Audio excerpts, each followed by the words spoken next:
Assalamualaikum warahmatullahi wabarakatuh. Saya Fauzi Ramadan dan teman saya Bagus Tribudi Utomo akan menceritakan tentang legenda kisah awal mula Bulusan, sumber kisah Hadipolo. Di manakah tradisi Bulusan itu? Bulusan, sebuah tempat yang berada di Dukuh Sumber, Desa Hadipolo, Kecamatan Jekulo, Kabupaten Kudus. Banyak peristiwa bersejarah dan juga mitos-mitos yang berkembang di daerah ini. Seperti contohnya, tradisi Syawalan yang dilaksanakan setiap tanggal 8 Syawal. Ada juga mitos yang dipercayai pada desa ini tentang memberikan penghormatan terhadap Mbah Dudo dengan memberikan makanan kepada leluhur. Sebenarnya, apakah tradisi Bulusan itu? Tradisi Bulusan, sebuah tradisi yang menjadi destinasi wajib masyarakat Kudus, bahkan juga dari luar kabupaten untuk memperingati tradisi Syawalan.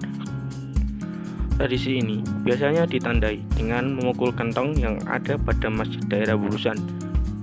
Dalam tradisi ini, banyak sekali pelaku UMKM yang berpartisipasi meramaikan rangkaian acara. Namun, ada satu barang dagangan yang paling khas, yaitu barang kreweng. Barang kreweng ini barang-barang yang terbuat dari tanah liat, kemudian dirubah menjadi banyak bentuk, seperti contohnya vas bunga, mainan anak-anak, dan masih banyak lagi. Selain barang kreweng, dalam tradisi Bulusan ini juga banyak dagangan lain, seperti makanan, mainan anak-anak, dan masih banyak lagi. Akan tetapi, di balik menariknya tradisi Syawalan Bulusan ini, ada sebuah cerita menarik juga di balik menariknya tradisi Syawalan Bulusan, yaitu cerita tentang leluhur yang membuka lahan di daerah Bulusan. Ada beberapa tokoh yang terlibat dalam sejarah pembukaan lahan dan pemberian nama sumber. Mereka adalah Mbah Dudo, Umaro, Umari, dan satu lagi yang paling khas yaitu Sunan Muria. Cerita panjang pun dimulai. Pada suatu hari, Mbah Dudo datang ke daerah Sumber Hadipolo. Saat itu, beliau menemukan daerah yang dituju untuk ditanami pohon maja, dengan maksud untuk menandai bahwa kawasan yang ditanami pohon maja itu merupakan daerah kekuasaan kerajaan Majapahit. Setelah menemukan pohon itu, kemudian Mbah Dudo beristirahat sebentar. Lalu, ia memulai membabat pohon dan membabat hutan yang masih ditumbuhi semak belukar, hutan belantara, dan rawa-rawa.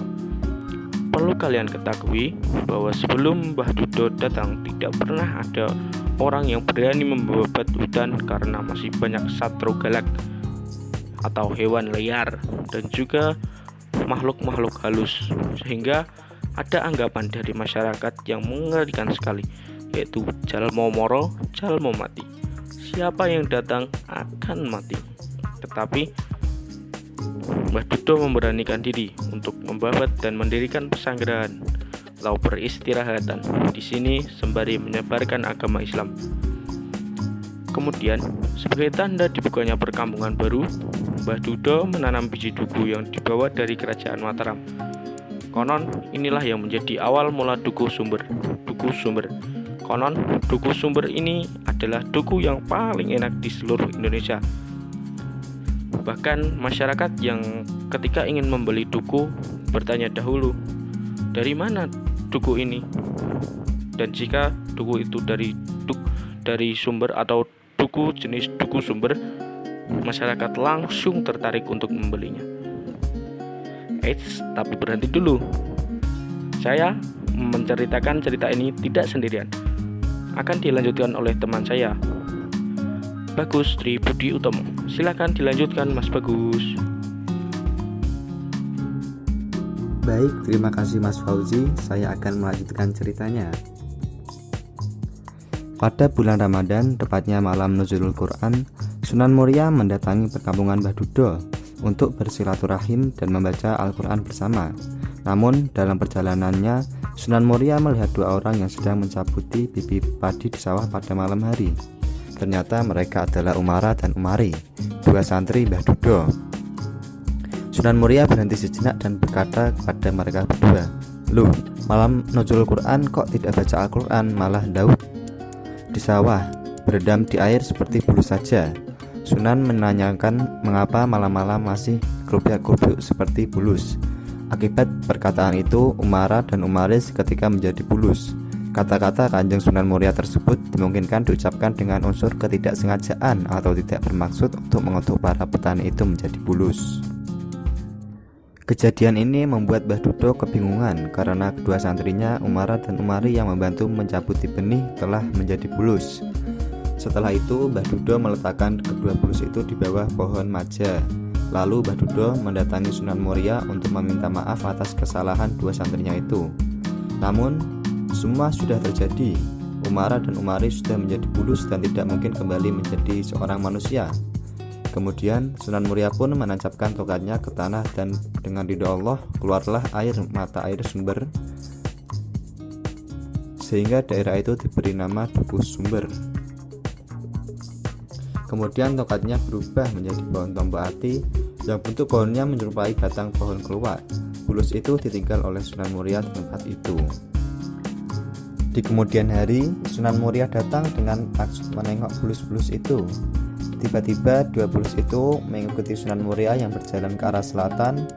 Saat Sunan Muria menengok ke arah belakang, ia terkejut ketika melihat bulus tadi mengikutinya dari belakang. Akan tetapi, Sunan Muria menanggapinya dengan tersenyum. Saat Sunan Muria masih berjalan ke arah selatan, sampai pada gundukan tanah dan Sunan Muria duduk di situ menunggu kedatangan bulus, karena beliau berpikir bahwa bulus itu masih mengikutinya. Oleh karena itu, daerah dekat gundukan tanah tersebut diberi nama Togok. Karena Sunan Muria menggogok mendaki bulus-bulus tersebut, dan ternyata benar bulus itu masih mengikuti Sunan Muria. Kemudian ia berkata, "Wes, kowe ayo melu aku, mengko tak dokone ing tengahe desa. Kowe mengko ben dikirimi anak putunem." Bulus-bulus itu disuruh menetap di tengah sawah yang kemudian didirikan makam buatan. Lama-kelamaan bulus itu tiba-tiba beranak pinak, meski asal mula bulus tersebut berkelamin jantan. Akan tetapi bulus itu bisa berkembang biak dengan karunia Allah Subhanahu wa Ta'ala.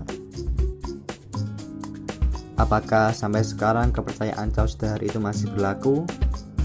Sampai sekarang kepercayaan menyiapkan Caus Dahar masih tetap dilestarikan. Setiap ada warga sekitar yang memiliki hajat atau acara tertentu, pasti menyiapkan Caus Dahar kepada leluhur.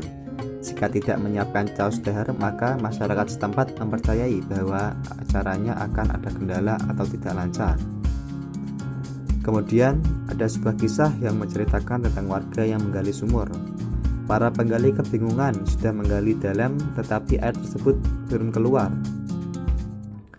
Kemudian ada warga yang datang dan bertanya kepada pemilik rumah, "Sudah mengirim Mbah Dudo belum?"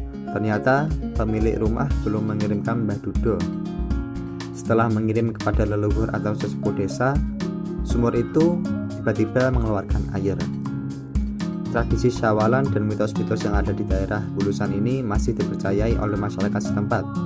Namun sangat disayangkan, banyak juga yang tidak tahu atau tidak mau tahu tentang budaya yang ada di desa Bulusan ini. Di zaman modern ini, kebudayaan tidak boleh kita tinggalkan, sebab melestarikan budaya harus dimulai dari diri sendiri. Demikianlah cerita yang sudah kami bawakan. Semoga para pendengar dapat mengambil pesan dan kesan yang baik dari apa yang sudah kami ceritakan. Kami memohon maaf apabila terdapat kesalahan dalam penyampaian kami. Wassalamualaikum warahmatullahi wabarakatuh.